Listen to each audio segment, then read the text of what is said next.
Welcome to Garam Khana with your host Chandradath. In today's session, I'm going to show you a very easy way to stir fry cabbage and mushroom. A lot of people make cabbage in a steamed way, but I'm going to show you a basic stir fry with mushroom. And in this recipe, I want to start off with mushroom in a typical Chinese fashion of doing so. So the reason why the mushroom has onions and scallion next to it is because that will be the base for a caramelization process. Then, to actually make the cabbage, the steamed cabbage, we could also see that we have other aromatics that would be added to the cabbage.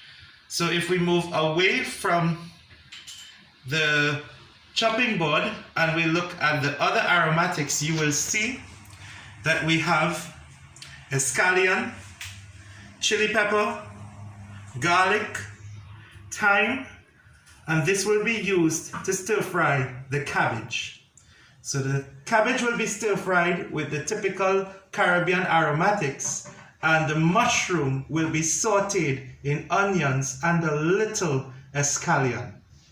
Meanwhile, to top up both dishes, we will be adding a typical blend of spices into my frying pan, which is already hot.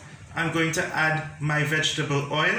I'm not going to use EVOO nor coconut oil because they have strong, distinct flavors or aromas that I don't need. I'm going to make sure that I just turn the oil around the pot and all its sides. If I had a wok, this would be perfect, but we could improvise by using a non-stick pot or a large frying pan, and that is what I have chosen to use today. So, the first thing we're going to do is we're going to make our mushrooms, a very basic mushroom stir fry. And once the oil is hot enough and I'm confident enough, I'm going to eventually add my onions. I want these onions to just get a little golden brown.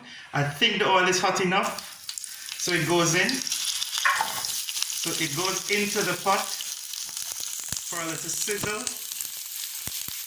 Mushrooms tend to work really well with onion, and that is why these are being stir fried together, and I will eventually take them out of the pot. Now, interestingly, you'll see a garlic being turned golden brown.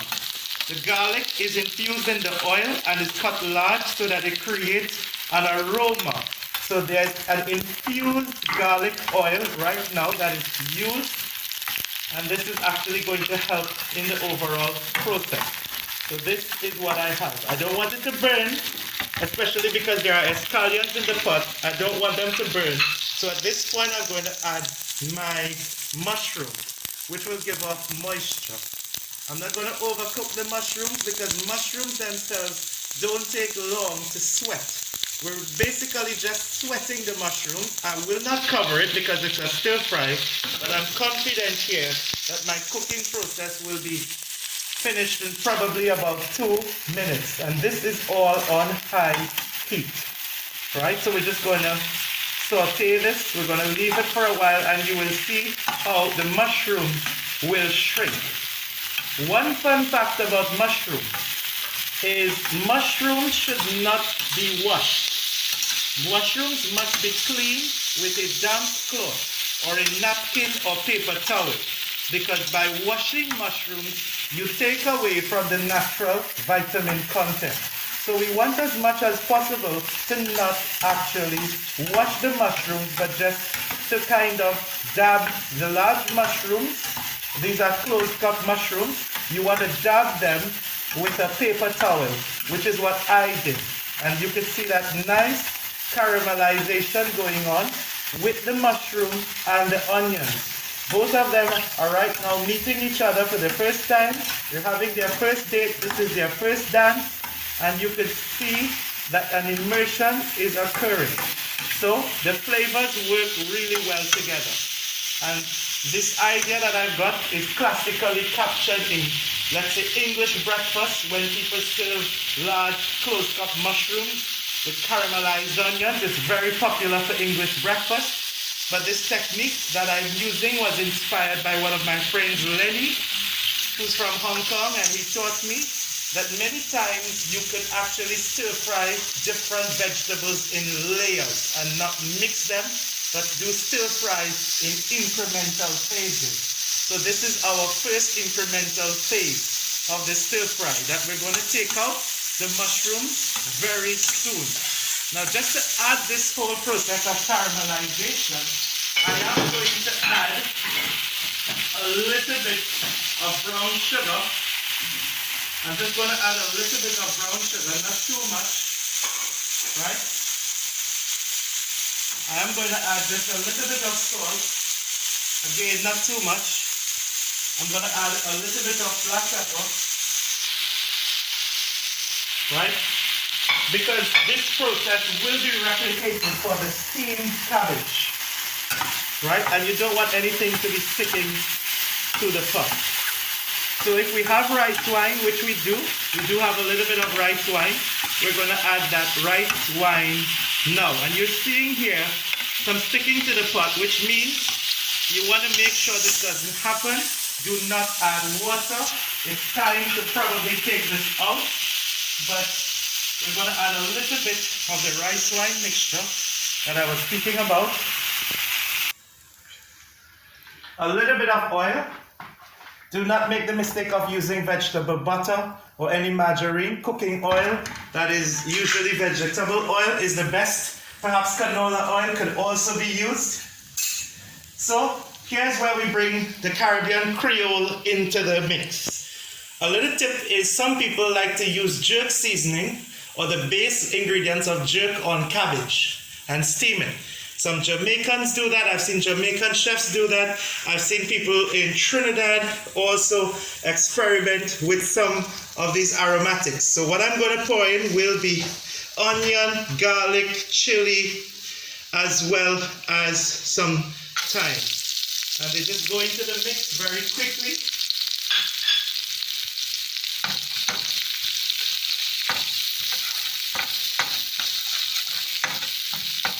And in about 10 seconds, I'm going to add my cabbage.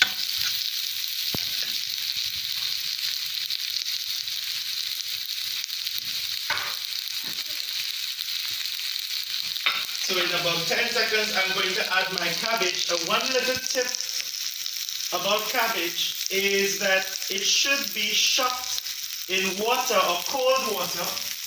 So this oftentimes helps to keep the turgidity and the texture of the cabbage intact. And this is a popular method that many Chinese chefs use when they stir fry vegetables. You will generally see that they get the water placed in a container, and they usually typically put the cabbage or the different vegetables into that water mixture, and then they take it out immediately when they're about to just add the vegetables. So we're going to do that. And you hear that sizzle from the little moisture of the cabbage. So we've just added our cabbage, right? And this is going to take next to no time whatsoever to make. We are not going to cover it. It's not going to be steamed. This is a stir fry. So all you're going to do is you're just going to rotate this on high heat. We're going to send up the heat.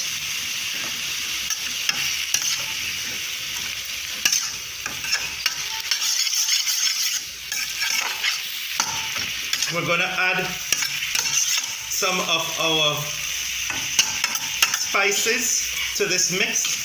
So the spices that come in will be chili, brown sugar, black pepper,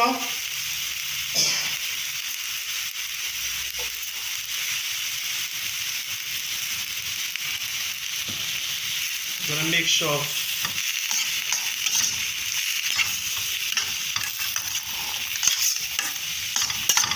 this is done properly. So, in about 1 minute, the moisture from the cabbage will be removed, it will be reduced. And you want your cabbage to be chunky, you want it to be fresh, and it will not be soft.